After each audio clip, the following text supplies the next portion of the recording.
जैसे दोस्तों पिछले वीडियो में मैंने बात की कि जो भांग गांजा चरस जो वीड है उसके फिजिकल और साइकोलॉजिकल हार्म क्या क्या हैं। जैसे मैंने आपको बताया था कि इसके साइकोलॉजिकल हार्म में कैनाबिस इंड्यूस साइकोसिस जो सिजोफ्रेनिया जैसी कंडीशन जिसमें पेशेंट को पैरानोया सस्पिशियसनेस हो जाती है, या इसमें कैनाबिस से cannabis induce mania cannabis bipolar disorder हो सकता है। जैसे कि हनी सिंह ने अपने वीडियो में बताया, वो सामने आए और मैं उसके लिए उनको धन्यवाद भी बोलूँगा, क्योंकि बहुत से लोग प्रॉब्लम देखिए ये ब्रेन डिसऑर्डर है लेकिन बहुत से लोग सामने आके बताते नहीं। हमारे सोसाइटी में इसका स्टिग्मा है, इसकी वजह से एक टेबू कैरी किया जा रहा है और लोग इसके बारे में बात नहीं करते, इसलिए अवेयरनेस आने में अवेयरनेस फैलने में बहुत ये स्लो हो रहा है। क्योंकि और जिनको अवेयरनेस है भी वो अपने सामने नहीं आ पाते, क्योंकि उनको लगता है कि मेरे ऊपर एक पागल का या एक ऐसी बीमारी का कि भाई इसको ये तो प्रॉब्लम है, इसके दिमाग में कुछ इशू है, और इसलिए लोग सामने नहीं आ पाते। तो इसके लिए उनको बहुत बहुत धन्यवाद। एक बड़ी सेलिब्रिटी हैं, उन्होंने बताया तो लोगों ने उनको पे विश्वास किया। तो आपको ये समझना है कि ऐसी कंडीशन उन्होंने बताया कि मैंने 7-8 ईयर्स ट्रीटमेंट लिया, तो आप सोचिए कि ये प्रॉब्लम आपकी लाइफ को कितना इम्पैक्ट कर सकती हैं। उनके प्रोफेशनल कैरियर को भी इसने कितना इम्पैक्ट किया होगा।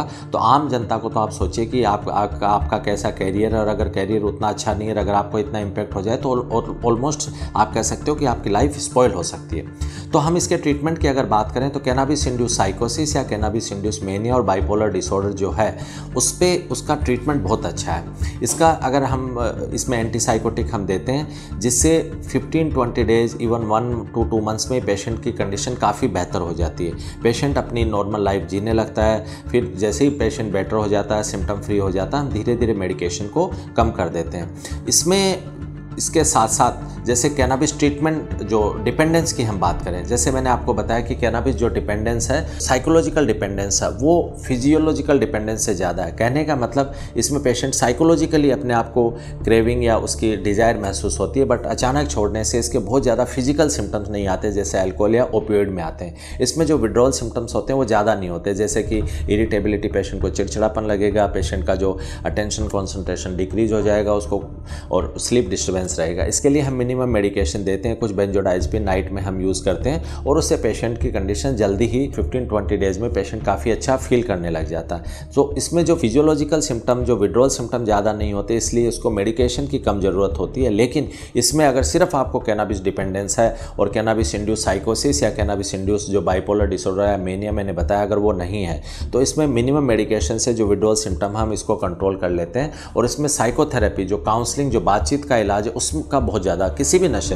इंक्लूडिंग कैनाबिस या भांग गांजा, आप किसी भी नशे में जो फिजिकल प्रॉब्लम है उसका ट्रीटमेंट बहुत ईजी है। 1 मंथ में हम पेशेंट को स्टेबल कर देते हैं। बट इसमें मेन इशू होता है आपका जो माइंड सेट, क्योंकि आपके वो दोस्त, आपका जो रहने का तरीका एक जो बन गया था, उसमें आपको समझना है कि उस तरीके की वजह से बेसिकली आप सोसाइटी से एकदम, जैसे इसमें सोशल आइसोलेशन हो जाता है, पेशेंट सिर्फ अपनी दुनिया में रहने लगता है। तो उससे पेशेंट को बाहर निकालना बहुत ज़रूरी है कि उसके जो दोस्त थे उस दोस्तों से छुटकारा पाना, जो नशे से आपको जो मज़ा, किक, जो हाई मिल रहा था, वो मज़ा, वो प्लेजर आपको किसी दूसरी चीज़ में ढूंढना, आपको अपना कैरियर भी वापस बनाना, ये मेन चैलेंजेज होते हैं जो साइकोथेरेपी या काउंसलिंग सेशन से आपको काफ़ी हेल्प मिलती है। सो इसमें जो विड्रॉल सिम्टम कम होने की वजह से इसका जो मेडिकल जो ट्रीटमेंट, जो मेडिकेशन का कम रोल है कैनाबिस में। अगर सिर्फ आपको डिपेंडेंस है और आपको जो दूसरी साइकेट्रिक डिसऑर्डर मैंने बताया वो नहीं है, और इसमें साइकोथेरेपी और काउंसलिंग का बहुत अच्छा ट्रीटमेंट है। तो अगर आप किसी भी अच्छे प्रोफेशनल के टच में रहते हैं तो 4-6 महीने अगर आपकी काउंसलिंग अच्छे से होती है, आप वो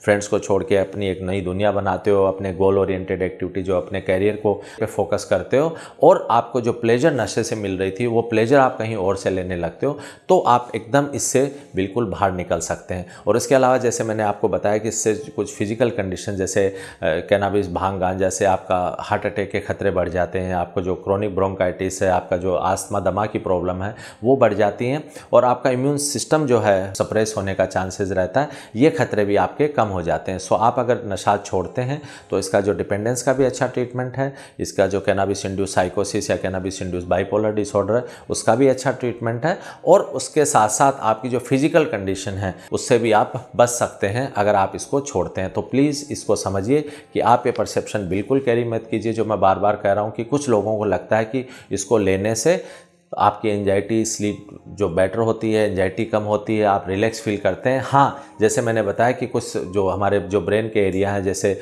आपका जो अमिगडेला है, आपका जो सेरेबेलम है और हिपोकैम्पस, कुछ इनिशियल यूज़ से हो सकता है किसी किसी को थोड़ा सा वो फ़ायदा लगे, लेकिन एक्चुअली ऐसा नहीं है। इसके लॉन्ग टर्म क्रोनिक यूज़ से ये सारी बीमारियां होती हैं और इसका ये ट्रीटमेंट है। सो प्लीज़ ज़्यादा से ज़्यादा ये वीडियो शेयर करें और लोगों को बताएं कि ये एक नशा है और इसको आप नशे की तरह ही देखें। अगर वो ये नशा नहीं होता तो क्यों सारी कंट्रीज़ में ये इलीगल होता। कई दूसरी कंट्रीज़ में लीगल किया जा रहा है, उसके कुछ और रीजंस हैं, हमें उसकी पूरी नॉलेज नहीं होती और हम एक छोटी सी बात को पकड़ के हम सोचते हैं कि अगर ये लीगल किया जा रहा है इसका मतलब ये बेनिफिशियल है। ये एक्चुअल में ऐसा नहीं है। आप ये एक नशा है और उसको आप नशे की तरह ही देखें। इस वीडियो को ज़्यादा से ज़्यादा लोगों में शेयर करें और इस अवेयरनेस जो मैं कोशिश कर रहा हूँ लोगों में फैलाने की, उसमें मेरी मदद करें। Thank you so much.